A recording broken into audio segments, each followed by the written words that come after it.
것들을 주님께 의탁드리오며 우리를 구해주신 예수 그리스도의 이름으로 기도드렸습니다. 아멘.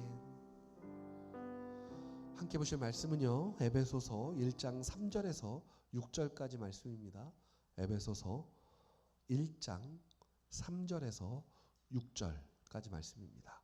저희가 한 절씩 교독하고요, 6절 말씀은 같이 읽도록 하겠습니다. 찬송하리로다. 하나님 곧 우리 주 예수 그리스도의 아버지께서 그리스도 안에서 하늘에 속한 모든 신령한 복을 우리에게 주시되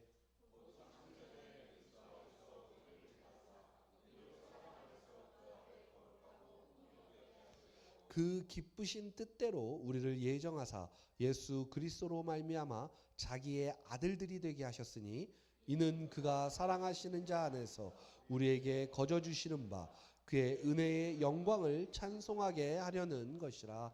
아멘. 오늘 말씀을 통해서 성화 9번째 이야기, 의지의 문제가 아닙니다 라는 제목으로 함께 말씀을 나누도록 하겠습니다. 우리 말씀 나누기 전에요, 앞뒤 좌우에 계신 분들을 축복했으면 좋겠습니다. 예수님의 이름으로 당신을 축복합니다. 우리 함께 인사하겠습니다.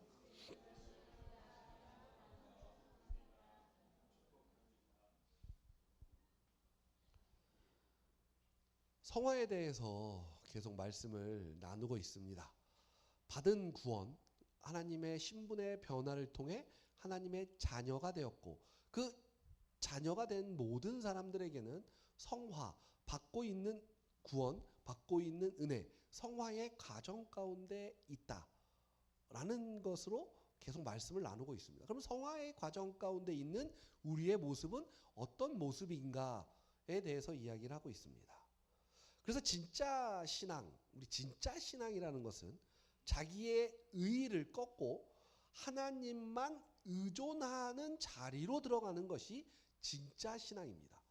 그럼 진짜 신앙이 있다는 건 가짜 신앙도 있는 거죠. 보통 가짜 신앙은 종교 생활을 한다. 뭐 그냥 우리가 어떤 한 신을 나의 어떠함을 위해서 잘 섬기고 착하게 살고 또 뭐 때로는 뭐 108번 절도 하고 때로는 매일매일 아침마다 와서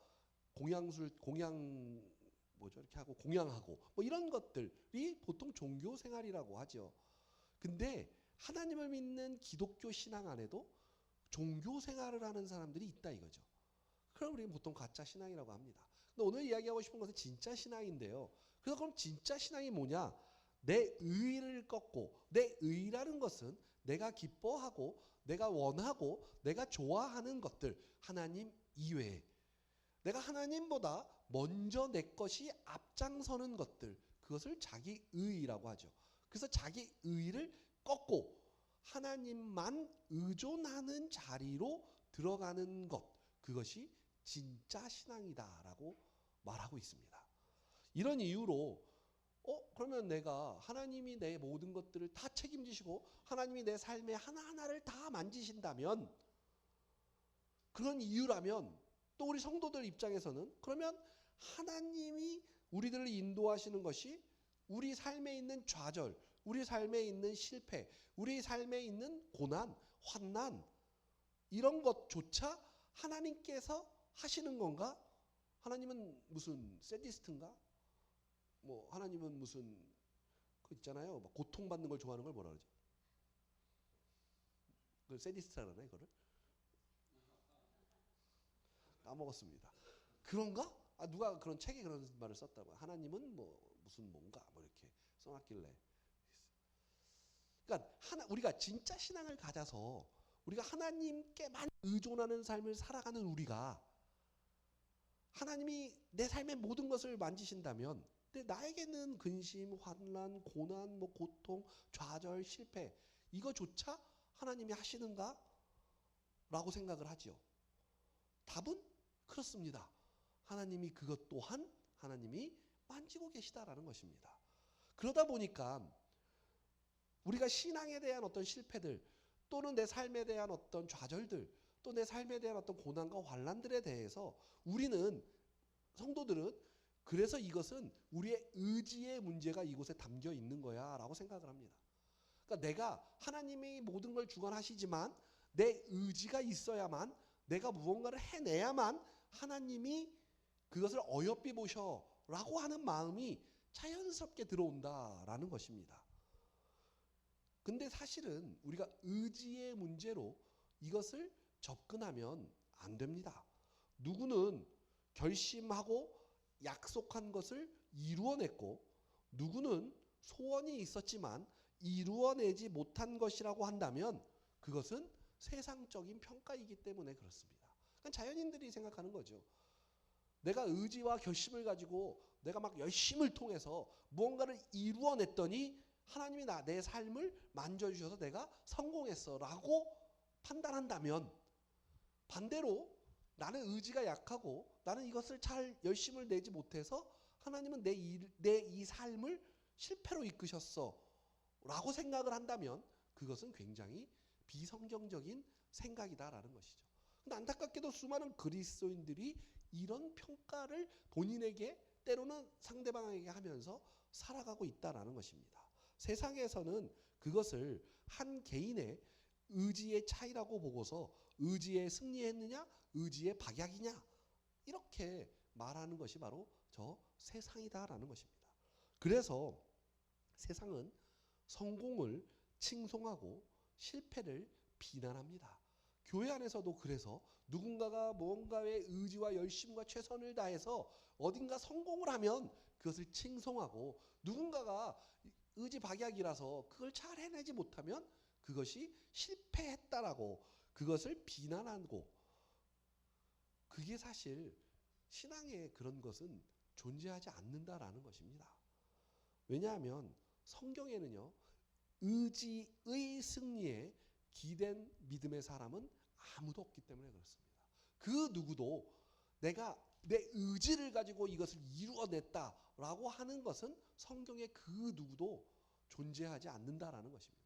그런데도 불구하고 현대의 그리스도인들은 끊임없이 내 의지의 힘으로 내 열심으로 나의 어떠함으로 무언가를 이루어낼 수 있다라고 착각하고 살아가고 있다는 거죠. 그래서 그렇게 하면 성공해서 간증도 하고 막 칭송하고, 그렇지 못한 사람은 자연스럽게 뭔가 비난을 하진 않지만 도태되어지고 뭔가 나는 의지가 약하고 믿음에 열심이 없는 사람으로 취급되는 그 상황이, 환경이 우리 대한민국 교회 가운데 면면이 흐르고 있다는 것입니다.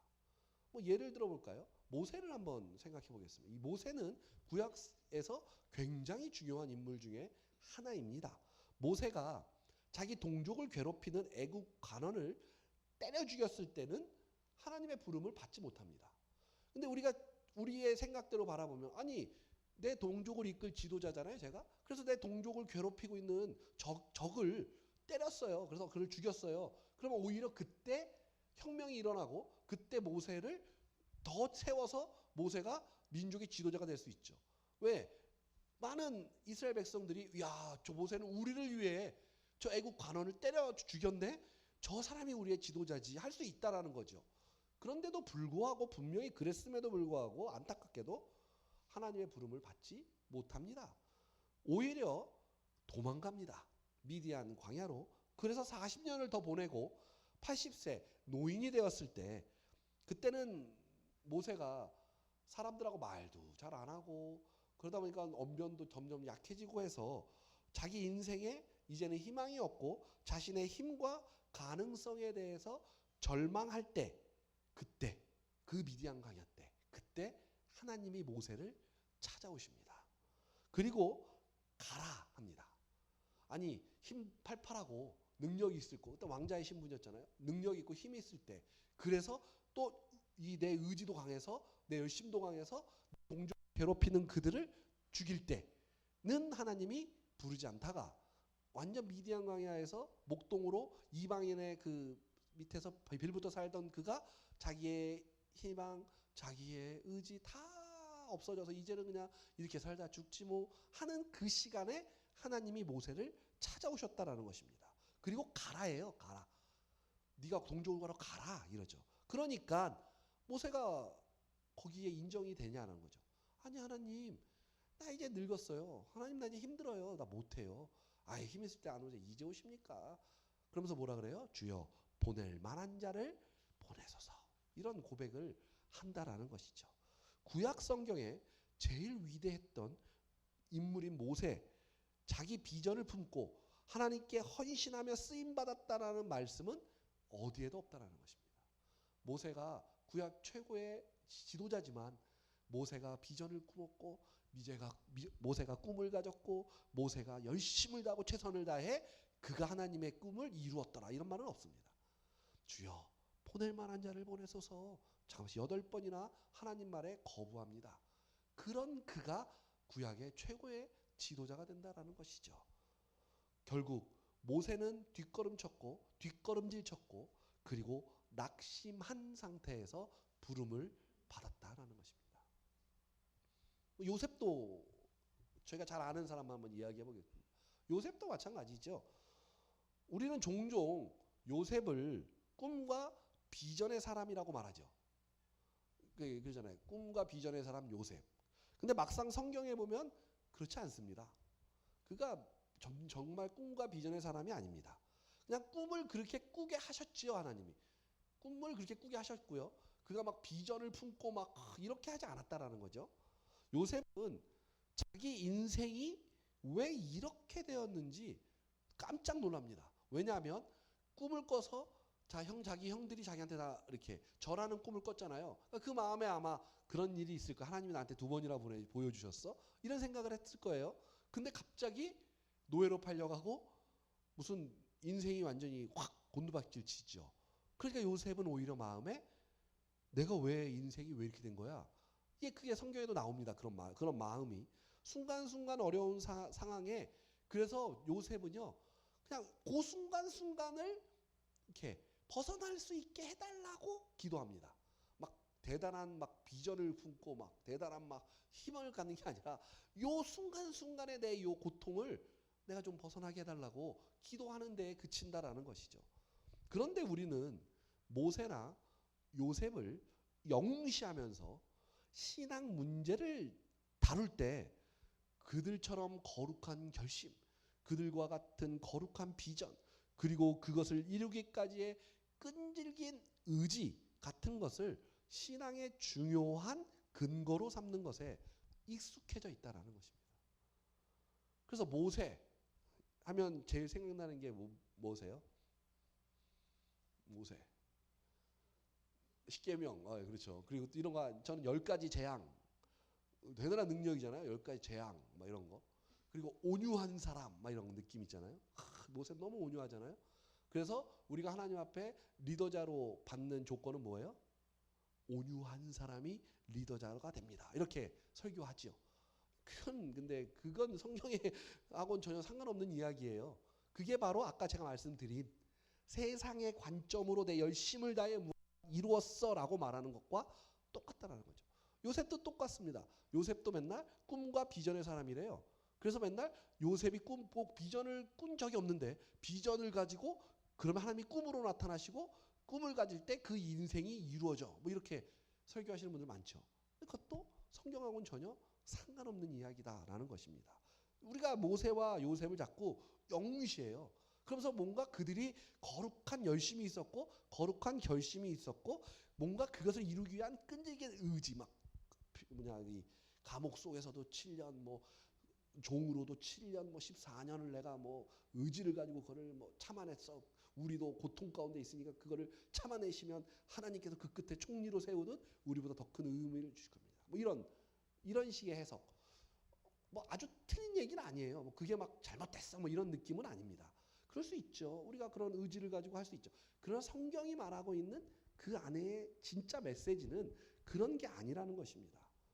현실적 신앙에 실패할 때 우리가 이제 현실적으로 신앙이 막 잘 안 되고 막 이럴 때 있잖아요. 그럴 때 우리가 제일 잘 쓰는 구절이 뭔지 아세요? 마음은 원이로되 육신이 약하도다. 이런 얘기를 참 잘해요. 잘못된 말인 거 아시죠? 왠지 아세요? 육신과 마음은 한 통속이에요. 뭘 마음은 원인데 육신이 약해서 아니요. 마음이 그러니까 육신이 그게 따라가는 겁니다. 그게 사실은 웃긴 얘기죠. 그러니까 우리가 잘 쓰는 말 있잖아요. 맨날 뭐 교회 신앙생활 한다든가 뭐 삶을 살 때 뭐 하라 그러면 뭐 기도해야 된다, 말씀 읽어야 된다 그러면 마음은 원인데 제가 육신이 약해서요. 아니요, 마음이 없는 거예요. 할 마음이 없는 거예요. 그건 그냥 이상한 소리 하는 겁니다. 기독교 신앙은 성취를 근거로 하여 신앙을 평가하거나 윤리나 도덕성만 가지고 신앙을 평가하지 않습니다. 기독교 신앙을 평가하는 가장 중요한 유일한 기준은 뭘까요? 바로 하나님에 대한 의존도입니다. 기독교 신앙은요, 평가 기준은 하나예요. 딱 하나. 딱 하나. 너가 하나님께 얼마나 의존대하는가. 조금 더 우리말로 풀면 너가 하나님과 얼마나 연합하고 하나님과 얼마나 관계하고 살아가는가. 그것만이 기독교 신앙의 유일한 기준이 된다라는 것입니다. 그렇기에 성경은 우리에게 무엇을 강조하고 있습니까? 사울이 이스라엘의 첫 왕이 되었다가 폐위를 당하는 사무엘상 15장 전체 내용을 보면 뭐 14장부터 15장 16장을 보면 그 시점에 보면 성경은 일찍이 신앙의 가장 중요한 본질을 선언하고 있는데요. 그 사울 왕이 폐위당하는 그 과정이요. 사울이 사실 별것 아닌 것 같은 사건에서 순종을 안 했다고 폐위가 돼요. 뭐지요? 제사장이 와서 축복기도 하고 전쟁을 해야 되는데 지금 적은 내 눈앞에 지금 막 다가오고 있고 자꾸 우리 제사장은 늦고 하니까 마음이 급했어요. 그러다 보니까 하나님 앞에 자기가 제사 드려버리죠. 왜 급하니까 마음이 지금 내 눈앞에 적이 있는데 지금 언제 기다리고 있어요. 그러니까 빨리빨리 하나님께 하고 전쟁을 하지요. 근데 그게 하나님의 노를 산다라는 거예요. 그래서 폐위가 돼요. 왜 순종해야 될까요? 그리고 왜 이런 사울을 향하여 순종이 제사보다 낫다 이런 이야기를 하잖아요. 왜 제사보다 순종이 낫겠느냐라는 것이죠. 사무엘상 15장 22절에 순종이 제사보다 낫고 듣는 것이 순양의 기름보다 나으니 이래요. 그러니까 순종이 제사보다 낫고 듣는 것이 순양의 기름, 그러니까 제사 드릴 때 순양의 기름을 쓰잖아요. 기름보다 낫다 이렇게 이야기를 했다라는 거죠. 여기서 제사라는 게 뭐냐라는 거죠. 우리가 생각하는 예배도 제사지만 이 사울에게 말했던 이 제사의 개념은 뭐냐? 우리가 만든 최선을 하나님 앞에 바치는 것을 말합니다. 사울이 생각했던 최선은 내가 먼저 하나님 앞에 예배를 드리는 거예요. 그게 사울이 할 수 있는 최선. 근데 성경이 말하는 최선은 뭘까요? 제사장이 오기를 기다리는 거예요. 근데 지금은 전쟁이잖아요. 적이 지금 내 눈앞에 나한테 칼 들고 지금 덤비잖아요. 근데 성경이 말하는 것은 제사장이 와서 예배를 드릴 때까지 기다려. 사울의 최선은 지금 내가 하나님 앞에 빨리 제사 드리고 전쟁을 하겠습니다, 하나님. 요거잖아요. 별거 아닌 것 같죠? 별 차이가 아닌 것 같아요. 근데 그게 더 낫다라고 하나님이 말하는 거예요. 순종이. 내가 원하는 최선보다. 우리가 삶을 살면서 내가 생각한 최선이라고 생각한 것이 하나님이 우리를 향한 마음이 아닐 수 있다라는 것입니다. 근데 우리는 늘 신앙생활하면서 내가 하나님을 위해서 하는 거니까, 내가 하나님 때문에 하는 거니까 하면서 내 최선을 다할 때가 있어요. 근데 하나님은 그거보다, 그 제사보다 순종을 원하신다라는 것입니다. 그래서 기독교 신앙은 가지가 포도나무에 붙어 있는 것을 말합니다. 예수는 포도나무고 우리는 가지다. 뭐 이런 이야기 하시잖아요.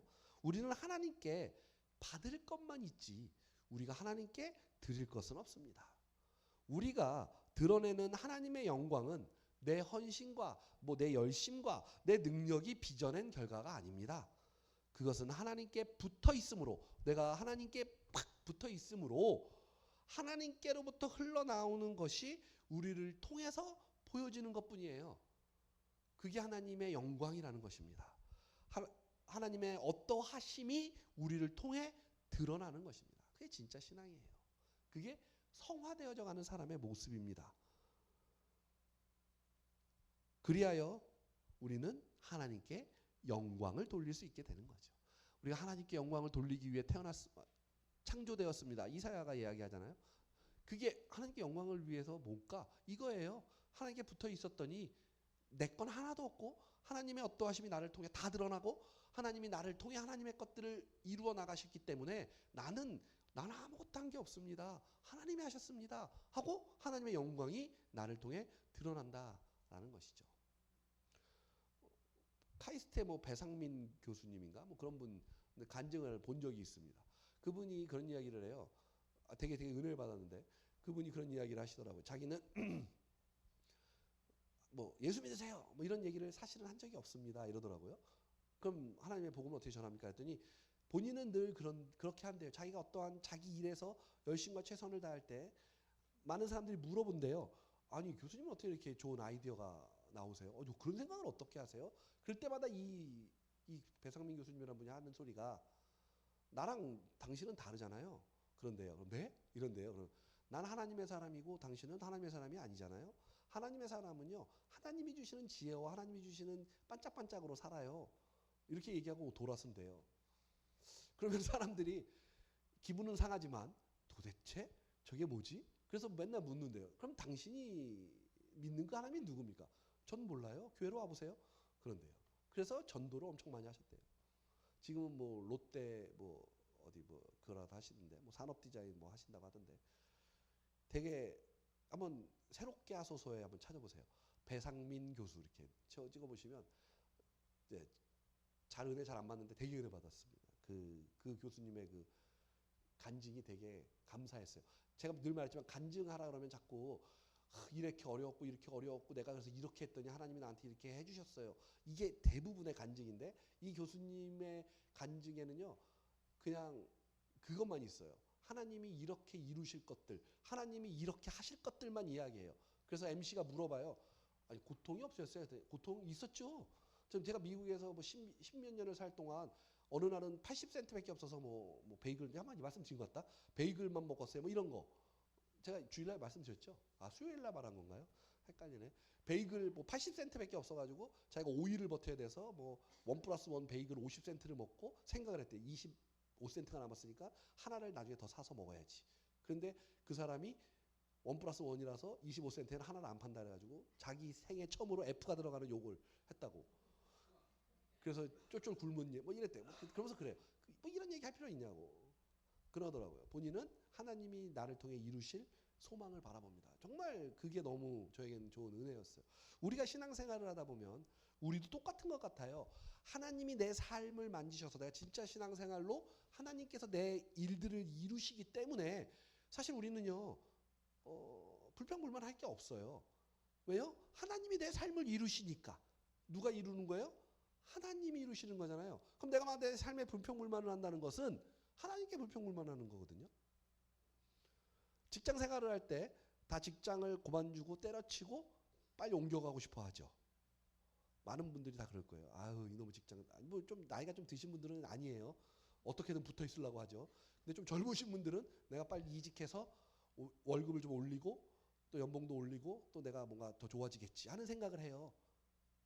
근데 그게 조금만 한 가지만 더 생각, 뭐 제 얘기를 들어보면 저 전도사 생활하고 부목사 생활할 때도 이 교회가 최고로 좋아. 아예 이 교회 별로야.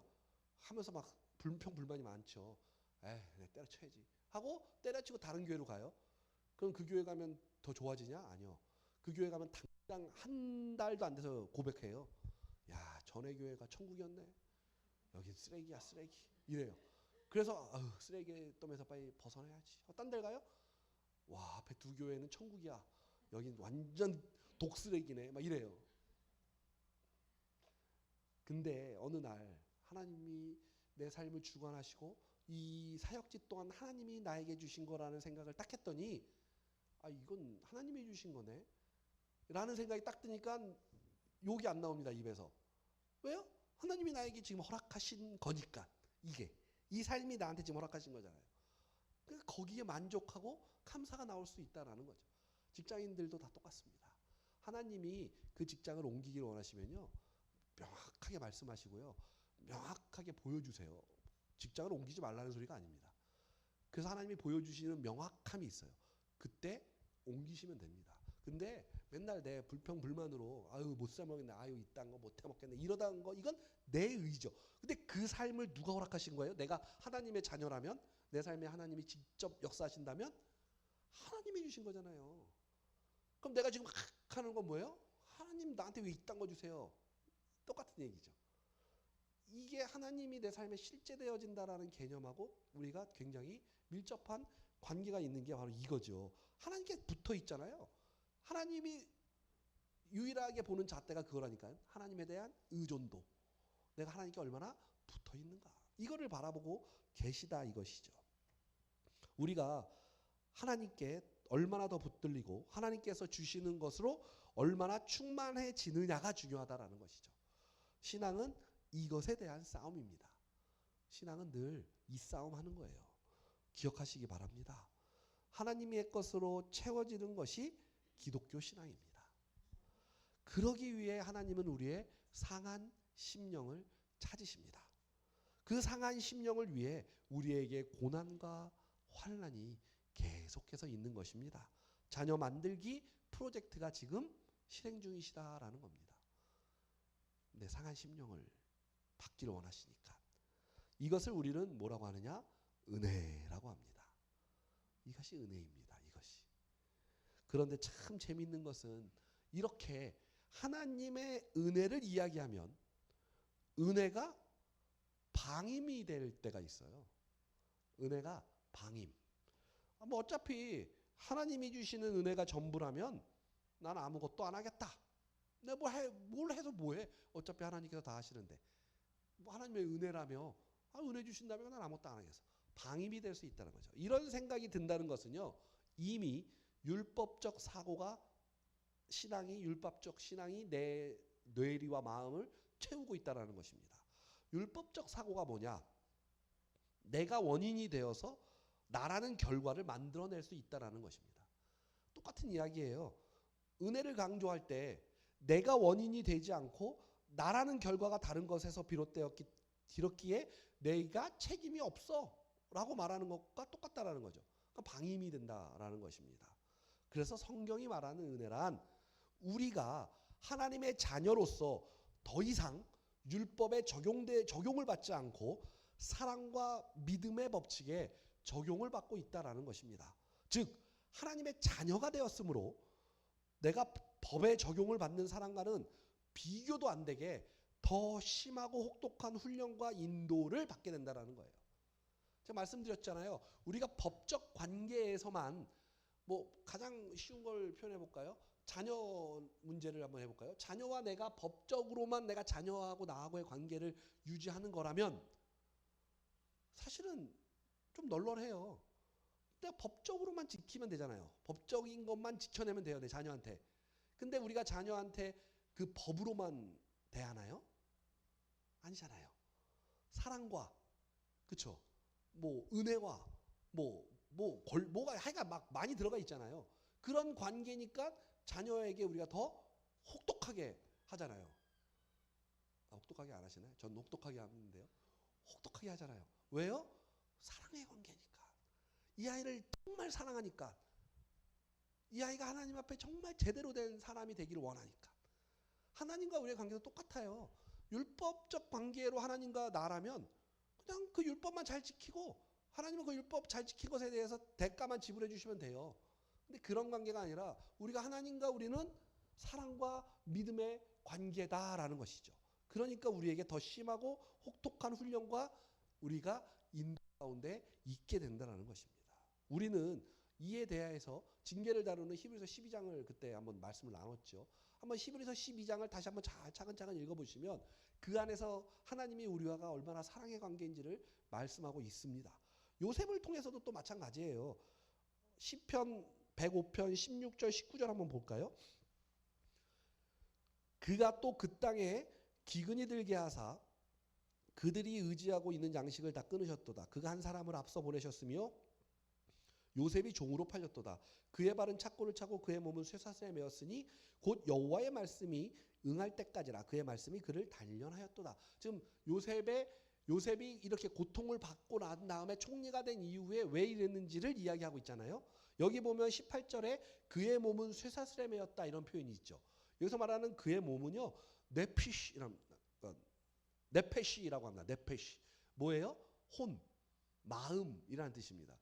그러니까 여기서 그의 몸이라는 게 몸에 쇠사슬이 있다라는 뜻도 있지만 원어적으로 바라보면 그의 마음에 쇠사슬이 매여 있다라는 표현이에요. 원어에 보면 네페시라고 나옵니다. 혼, 영혼, 마음 이런 뜻을 갖고 있는데요. 그의 마음에 쇠사슬이 차여 있다라는 거예요. 그의 혼이 쇠사슬로 깨어 있다. 이게 무슨 말일까요? 넋이 나갔다 이거죠. 넋이 나갔다. 혼비백산했다. 뭐 이런 느낌이죠. 그의 마음이 쇠사슬이 쌓여 있는 거예요. 그러니까 요셉은요, 자기 인생이 굉장한 비전과 뭐 꿈을 갖고 막 하나님께서 이 어려움을 헤쳐나가서 나를 통해 크게 쓰실 거야가 아니라 그 순간 마음이 완전히 쇠사슬에 묶여서 진짜 하나님 나한테 왜 이런 인생을 주십니까? 진짜 못 해먹겠네요. 정말 그 마음이 요셉에게 있었어 라고 말하고 있는 거죠. 그래서 곧 여호와의 말씀이 그에게 올 때까지 그의 말씀이 그를 어떻게 해요? 단련하셨느니라. 이렇게 말씀하고 있다라는 것입니다. 이것이 요셉이 믿음을 갖고 있었다는 뜻이 아니라 하나님이 그의 인생의 주도권을 분명히 쥐고 있으셨다는 뜻입니다. 하나님이 원하시는 내용과 결과를 만들어내기 위하여 요셉을 여기까지 붙잡아 묶어 놓으셨다라는 이야기입니다. 여기에는 어떠한 비전과 믿음이라는 것이 없습니다. 즉 우리의 비전과 믿음은 하나님뿐이라는 사실입니다. 그렇게 우리가 고민하고 실패해서 쩔쩔매고 있는 이것이 하나님의 정상적인 인도하심이요, 우리 안에서 불순물을 제거하는 하나님의 은혜와 사랑의 개입임을 잊지 마시기 바랍니다. 우리가 지금 쩔쩔매고 있잖아요. 우리의 삶이. 이게요, 하나님의 은혜와 사랑이에요. 그래서 우리 안에 있는 불순물을 제거하셔서 우리를 성화의 과정 가운데 하나님이 받을 은혜의 자리에 서는 그때까지 우리를 세워주시려고 준비하고 계시고 개입하고 계시다라는 것입니다. 우리는 그래서 하나님의 은혜만 바라보고 간구해야 합니다. 하나님이 완성하시고 채우시되 하나님의 충만함으로 충만하게 하시는 하나님의 자녀의 구원이 이루어지는 자리로 가시기를 바랍니다. 그래서 성도에게 허락된 복을 누리시고 그 믿음 놓지 마시고 성화의 과정을 겪고 있음을 또한 확인하시기를 바랍니다. 우리의 의지가 아니라 하나님의 전적인 관계를 통한 은혜만이 생명임을 알고 그것을 추구하는 저와 우리 성도님들 되시기를 주님의 이름으로 축원합니다. 아멘. 이 시간 우리 함께 찬양하고 기도했으면 좋겠습니다. 왜 나만 겪는 고난이냐고 불평하지 마세요. 고난의 뒤편에 있는 주님이 주실 축복 미리 보면서 감사하세요. 힘을 내세요. 힘을 내세요. 주님이 우리의 손을 잡고 계시잖아요. 주님이 나와 함께함을 믿는다면 우리는 어떤 역경도 고난도 이겨낼 수 있잖아요. 이 시간 우리 하나님 앞에요, 기도하는 심령으로 고백하며 찬양했으면 좋겠습니다. 함께 찬양하고 기도하겠습니다. 찬양합니다. 왜 나만 겪는 고난이냐고 불평하지 마세요. 고백합니다. 왜 나만 겪는 고난이냐고 불평하지 마세요. 고난의 뒤편에 있는 주님이 주실 축복 미리 보면서 감사하세요.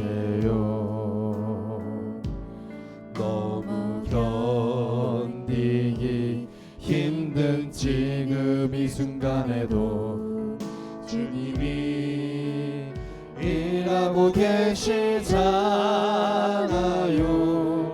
남들은 지쳐 앉아 있을지라도 당신만은 일어서세요. 힘을 내세요. 힘을 내세요. 주님이 손잡고 계시잖아요. 계시잖아요. 아멘. 주님이 나와 함께함을 믿는다면 어떤 역경도 한 번 더 이길 찬양합니다. 수 왜 있잖아요. 이런 슬픔 찾아왔는지 2절 찬양합니다. 왜 이런 슬픔 찾아와 원망하지 마세요. 원망하지 당신이 마세요. 잃은 것보다 주님께 받은 은혜 당신이 더욱 많게 감사하세요.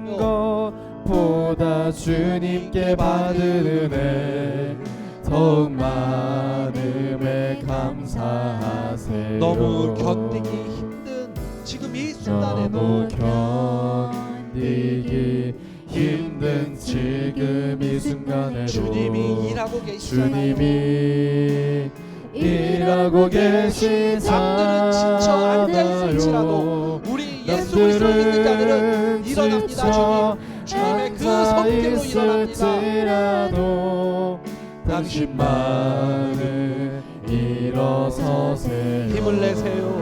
힘을 내세요. 힘을 내세요. 힘을 내세요. 주님이 손잡고 계시잖아요.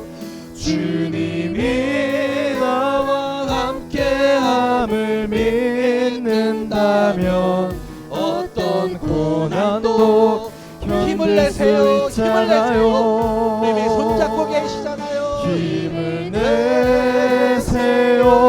힘을 내세요. 주님이 손잡고 계시잖아요. 주님이 나와 함께함을 믿는다면 어떤 한 번 더 고백합니다. 고난도 힘을 내세요. 견딜 수 힘을 내세요. 있잖아요. 주님이 우리의 손을 꼭 잡고 계시잖아요. 힘을 내세요. 힘을 내세요. 주님이 손잡고 계시잖아요. 주님이 나와 함께함을 믿는다면 어떤 고난도 주님 이 시간 함께 견딜 수 하나님 앞에 기도합니다. 있잖아요. 하나님 우리 함께 하여 주옵소서. 기도하시겠습니다. 사랑의 아버지 하나님, 우리의 모든 삶을 붙잡아 주옵소서. 하나님이 우리의 모든 생각을 역사하시옵소서. 주님이 우리의 손을 꼭 붙잡고 계시지 않습니까? 하나님의 열심을 통하여 우리의 삶을 만들어 주시지 않습니까? 하나님 이제는 하나님만을 바라봅니다. 하나님께만 꼭 붙어있기를 원합니다. 하나님께만 내 삶을 모두 드리기를 원합니다. 하나님 인도하시옵소서. 하나님 역사하시옵소서. 하나님 언제나 주님만을 바라보게 하여 주옵소서. 하나님 주님은 포도나무요 나는 참 가지이니 주님의 그 은혜 가운데 있기를 원합니다. 하나님에게만 연합되기를 원하오니 하나님에게만 속하기를 원하오니 하나님 다른 것 바라보지 않게 하시고 하나님 한 분만을 바라보게 하여 주옵소서. 하나님 한 분만을 내 마음 가운데 역사하게 도와주옵소서. 하나님만이 내 삶 전부임을 고백하게 하여 주옵소서. 하나님의 그 은혜만을 구하게 하시고 하나님의 그 은혜 가운데만 살아가는 저희가 되게 하여 주옵소서. 그 하나님을 의지합니다. 그 하나님만을 바라봅니다. 그 하나님만이 내 삶 가운데 전부가 되기를 고백합니다. 하나님 인도하시옵소서. 하나님 우리의 삶 가운데 역사하시옵소서. 오늘 예배한 모든 예배자들의 그 마음과 심령 가운데 하나님으로만 채워지게 하시고 하나님만이 실제되게 하시고 그래서 세상 가운데 하나님 때문에 승리하는 믿음의 귀한 자녀들 될 수 있도록 주님께서 붙잡으시고 인도하여 주시옵소서. 주님만을 의지합니다. 주님만을 바라봅니다. 주님만이 내 삶의 전부이기를 고백합니다. 하나님을 예배한 모든 예배자들 아버지의 그 마음 가운데 그 인생 가운데 하나님이여 최고의 은혜와 최고의 만진과 하나님의 최고의 열심만이 가득할 수 있도록 주여 인도하시고 붙잡아 주옵소서. 주님만을 의지합니다. 주님만을 바라봅니다. 주여 함께하여 주시옵소서. 사랑의 하나님, 오늘도 하나님의 은혜만을 구합니다. 사랑의 하나님, 우리 인생 가운데 하나님의 은혜만 필요합니다. 하나님, 우리의 마음에 주님으로만 가득 차서 주님을 실제하고 그래서 이 땅 가운데 하나님이 주신 그 은혜로 이 세상을 능히 이기며 나가는 믿음의 귀한 자녀들 모두 될 수 있도록 주님께서 은혜의 은혜로 축복하여 주옵소서. 이제는 우리 주 예수 그리스도의 크신 은혜와 성부 하나님의 무한한 사랑과 성령 하나님의 감동감화 역사 위로하심이 지금부터 온전히 주님만으로 마음을 가득 채우기를 원하는 우리 성도님들 머리 위에 주님 오시는 그날까지 영원히 함께 하실지어다. 아멘. 주님